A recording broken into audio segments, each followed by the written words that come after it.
Hello, what is up you guys? Welcome to the summer kini haul. If you guys end up liking the video, make sure you go ahead and smack up that like button for me. Subscribe to the RENATION family if you guys are new, and turn on post notifications. But yeah, let's dive on in.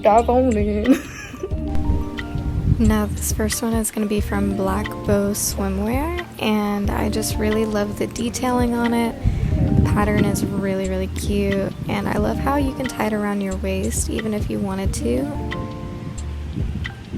Now these next two are going to be from KulaniKinis, and I really like this one. I really think the pattern is really cool, as well as this one, because I really like the watercolor type of detailing to the swimsuit. Fun fact, the bottoms were not the ones that actually went with the top. The bottoms were actually sold out. So I got these, but they are from the same place. But yeah, I do really like it, and I think it's really cute. Now these next two coming up are actually from Target, and they have some pretty cute swimsuits at Target actually, but I got an orange one.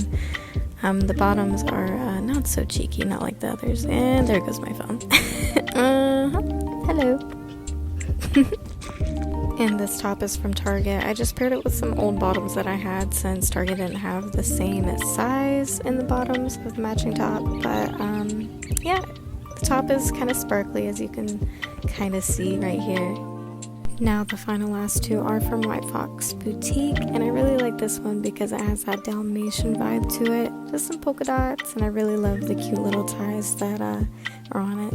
And for this last one that I got from there, it's probably one of my favorites, but I really do like how it's got that neutral vibe, and I really like how it looks really retro at the same time. So yeah, but yeah, hopefully you guys enjoyed it. Make sure that you guys once again hit that like, drop a sub, do what you gotta do, and we'll see you guys next time. Bye, RENATION.